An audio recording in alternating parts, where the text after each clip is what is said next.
All right, where you go, team.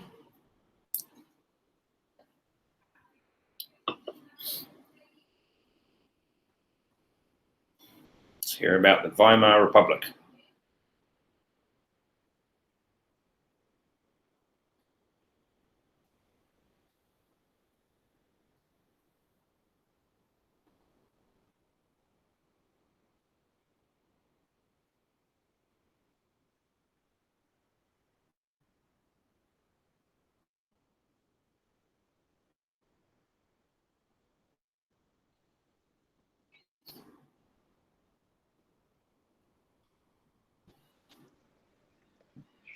Um,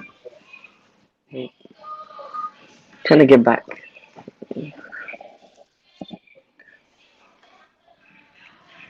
So this is the hyperinflation slide for Germany in the 1920s. So the level of inflation occurring in the country. During the post-war years and after the Allied powers demanded reparations of the war, this, like reparation and the obstacles of reviving the German foreign trade, caused the German government to keep issuing more money to meet its expenses. And the result was extreme inflation, or also known as hyperinflation. This is one of like the worst cases, and it was the worst case in Europe post-war. It was so bad that, as you can see in the pictures, um, like they kept printing money, and there's one banknote that says 5, I think, million marks. Um, and it got so bad that the exchange rate of the mark to the dollar, which was around 4.2 to $1, went to 162 to more than 7,000, which resulted in this. You would see people carrying money on trolleys and everything like this, just so they can pay for a small grocery bill. And you can see a graph that demonstrates that as well. Next, we have the impacts, which is a non-stop.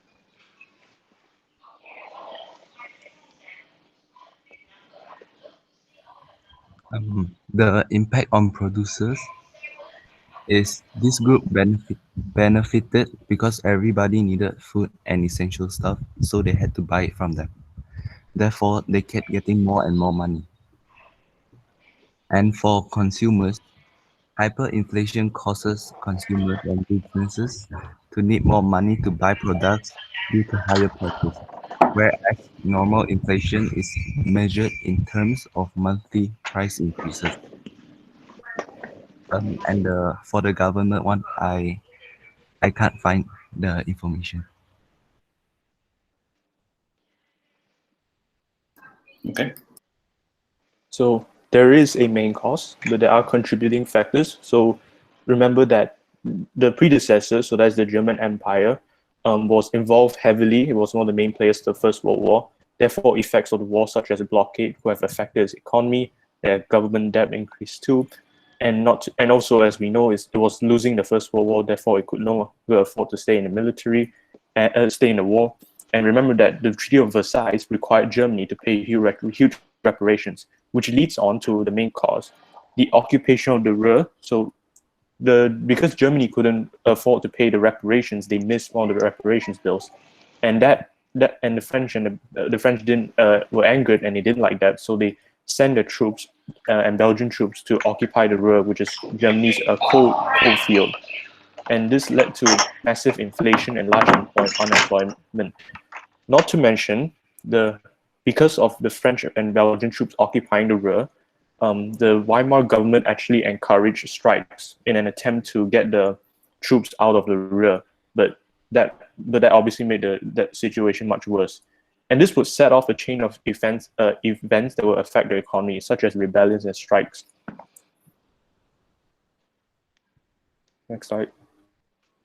So here are some pictures. The map shows the map with a red zone shows where the Ruhr is, and the reparations, the strikes, and then there are people, and then the top right one is not really in the Ruhr, but is one of those things that occurred after as a result of this Ruhr occupation. And then a particularly famous one, which is the bottom left, which is when a French troop is yelling at the German civilian.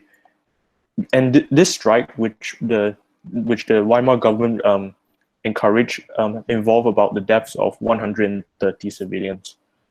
To the next slide.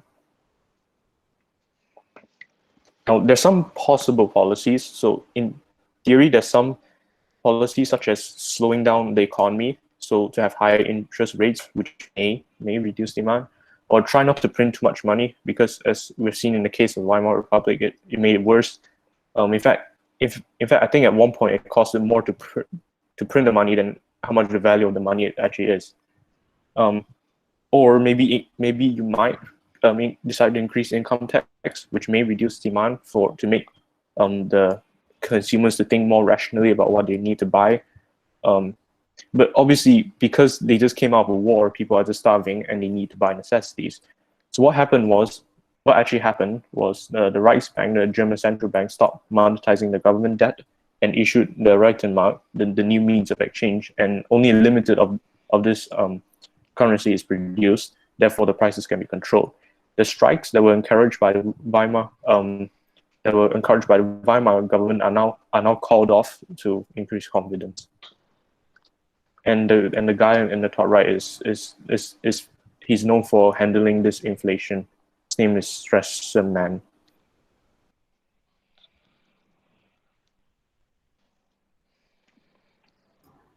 Awesome, team. Is that the end of the presentation there? Yes. Yeah. Fantastic. That's a great job. Well done, team. Now, you can probably see from the presentation there just how drastic the situation was in the Weimar Republic with regards to the hyperinflation. And those images that you found, they really clearly illustrate it.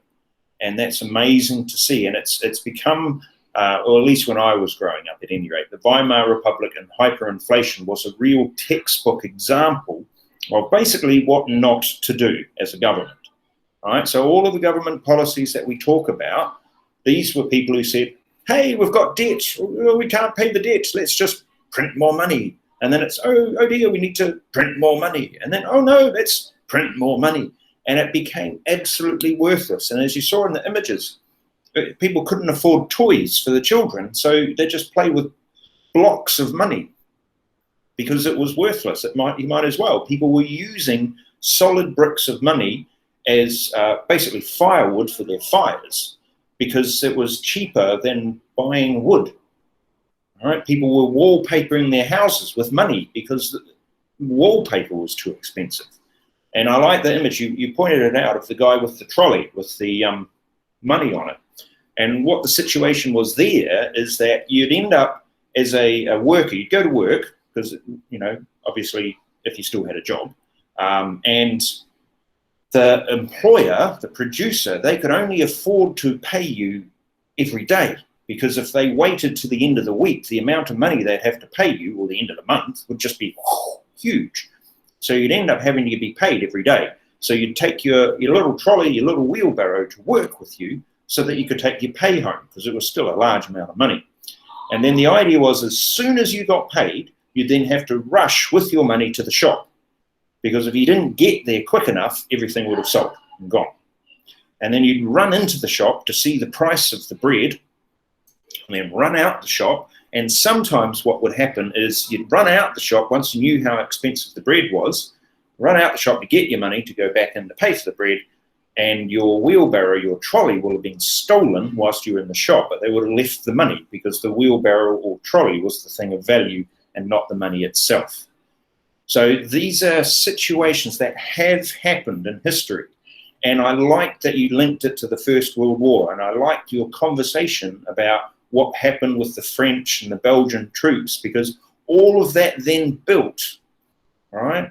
All of the anger and resentment in Germany just built and built and built. And the economic policies were a failure, and the government wasn't doing what it was supposed to be doing. And within a very short space in time, and we're talking really short, only a few years, a tiny little Austrian gentleman with a little wee moustache popped up on the scene. What was his name? It's Hitler. Yeah. All right, good old Adolf, yeah? And what did he do? All he had to do to get into power at that point was to point out all of the problems and say, I can fix them. We've got all this debt, I can fix that. We've got a corrupt government, I can fix that. We've got all of these French and German troops in our country, I can fix all of that. And, you know, to an extent he did, okay, by starting another whole war, yeah? But, oh, hello, Brandon, good to see you. All right, that is the precursor to the rise of Adolf Hitler and the Second World War, okay? So that Weimar Republic, the political decisions that they made and the hyperinflation and all of those effects actually led to, in part, the creation of the Second World War and all of those people who died and all of the events that subsequently followed that.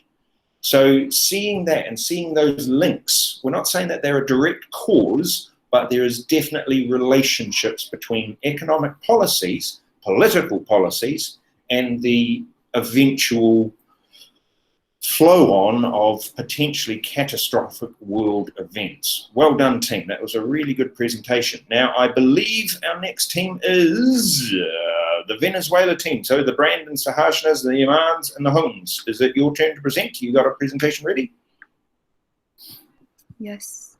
Fantastic. So someone will need to share the slides with the screen, and then you'll need to figure out whether it's all of you talking or whether it's one of you talking, however you want to do it.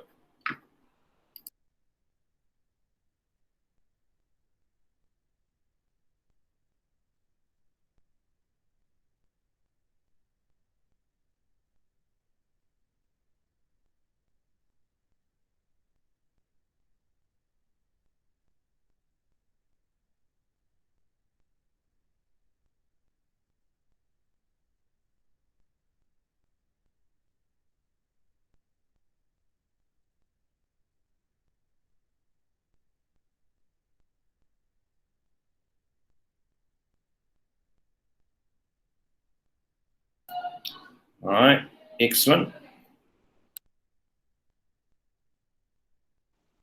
So this is the inflation case study of the Venezuelan hyperinflation.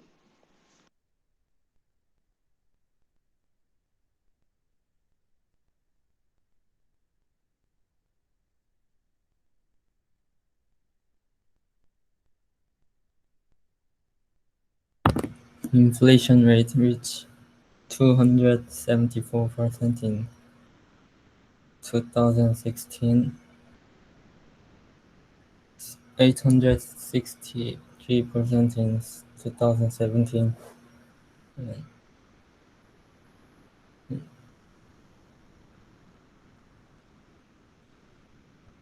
and now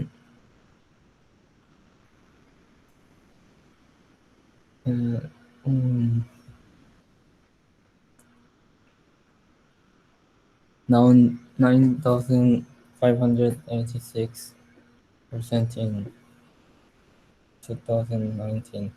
Since 2016, the overall inflation rate has increased to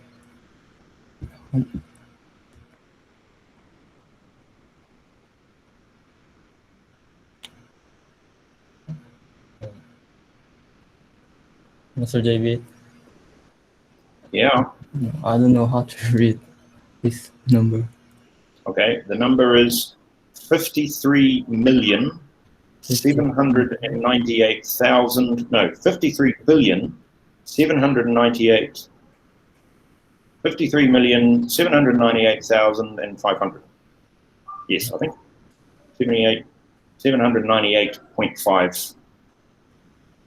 Yeah, around there. So around 53 million. Venezuela ranked first in the country with the highest level of inflation. So hyperinflation impacts on the country. So the hyperinflation in Venezuela has impacted the country in several ways.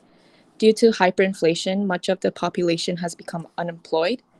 In October 2019, the unemployment rate reached 35%. This caused many young people to emigrate to other countries. This leaves Venezuela with less of an educated population. Other impacts are not enough food, population losing a drastic amount of weight, and not being able to provide and afford healthcare, and etc.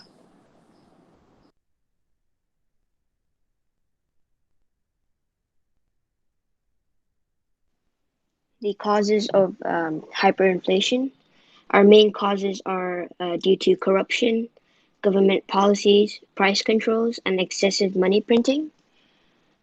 So before Nicolas Maduro gained president, the economy was quite still at a stable rate. But after Nicolas Maduro has gone and become president, the country was experiencing high levels of inflation. This is mainly due to corruption. This meant that Nicolas Maduro would release inaccurate results of the country's inflation to protect the economy's image. Before this, there were confusing price controls before the inflation had started, which led to food shortages. And the fourth main cause was due to excessive money printing. The government printed a lot of money to cover the government's expenses. This meant that it was one of the biggest factors that led to the hyperinflation. The citizens of Venezuela would usually not use the Venezuelan currency, but use they did like cryptocurrency, and those they would use credit cards, debit cards, and use the US currency instead of the Venezuelan currency because it was just worthless.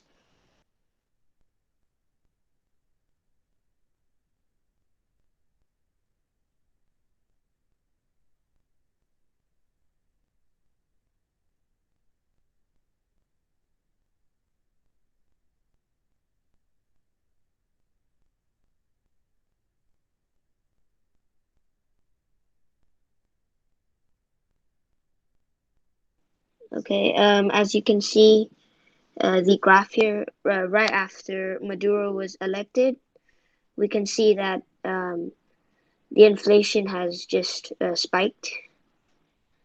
As we can see here, 1,300,000%. And yes, that's how hyperinflation was caused in Venezuela.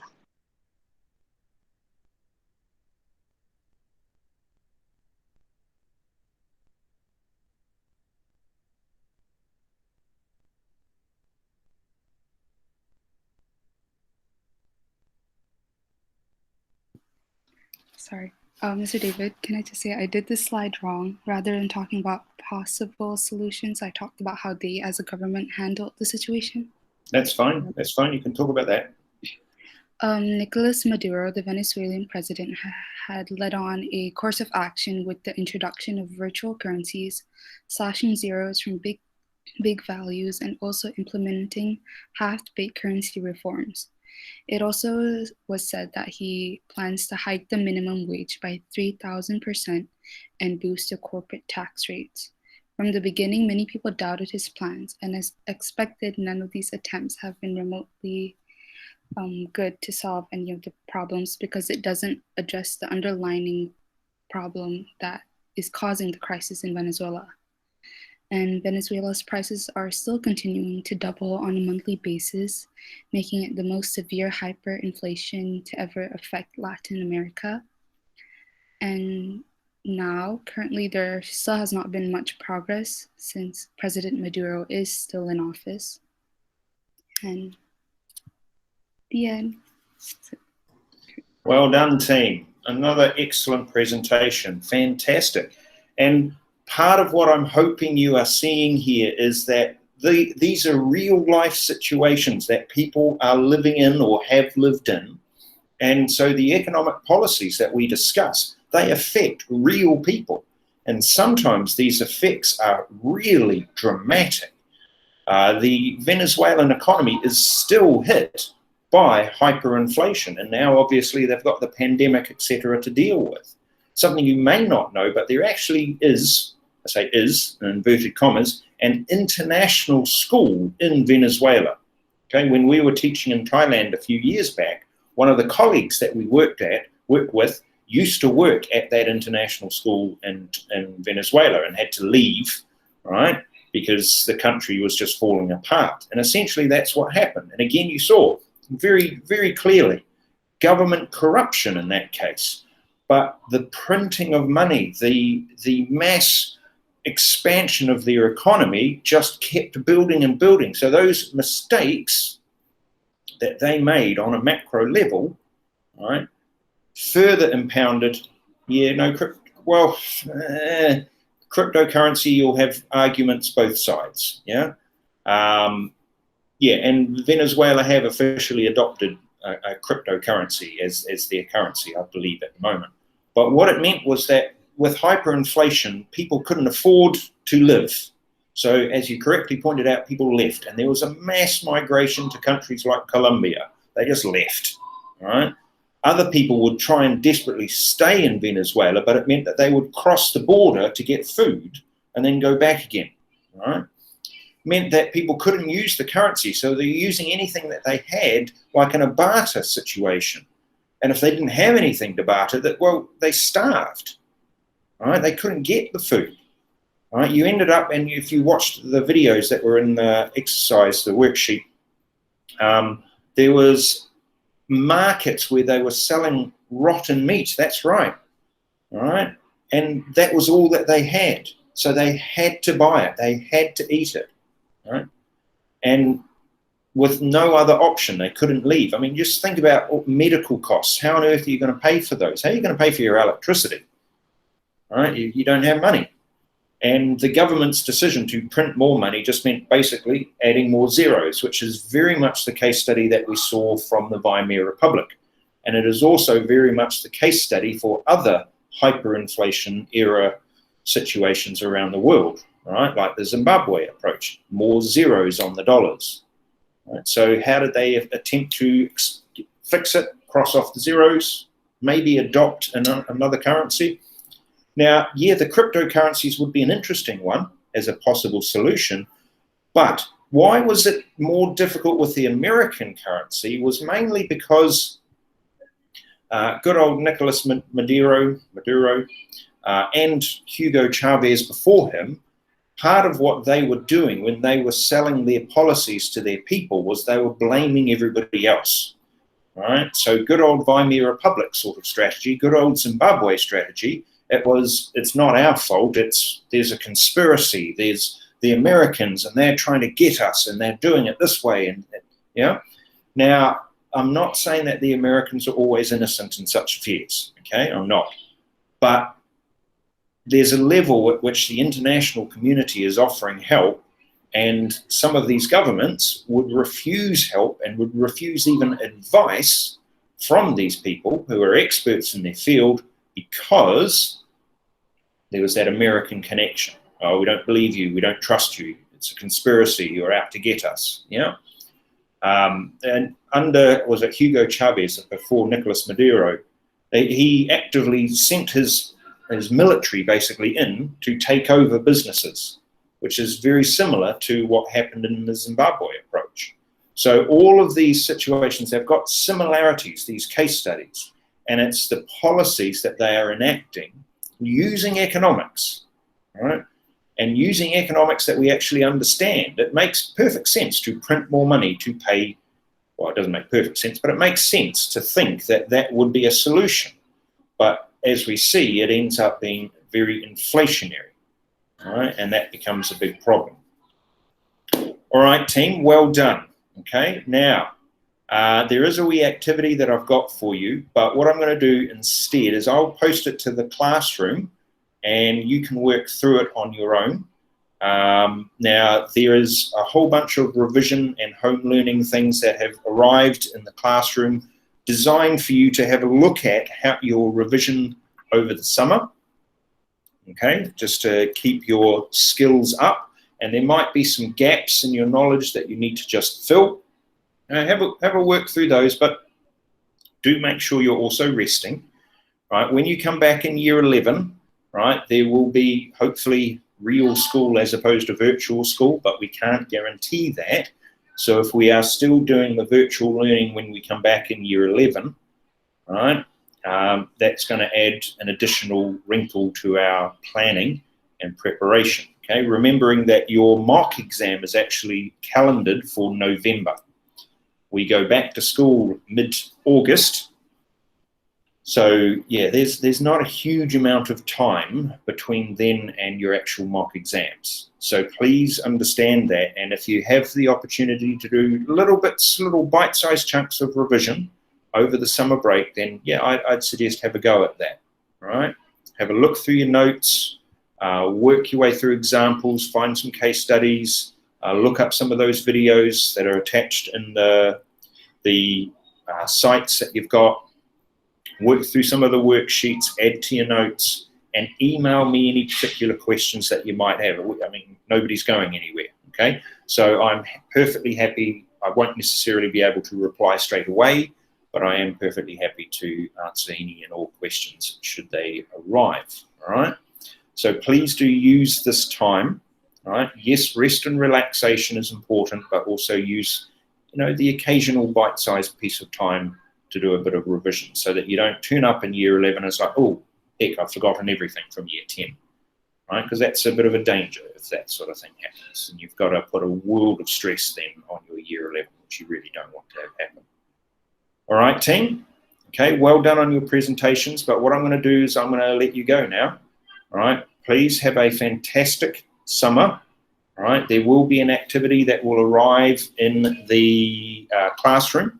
It's a fun activity, all right? Have a go. It's some revision questions and some general knowledge-based questions in there as well. All right, so otherwise, as we'd say in the land of my birth, hey Kornera, have a fantastic day, and we will see you, hopefully, in the new academic year in August. Thank you, Mr. David. Have a nice Thank you. Thank you, team.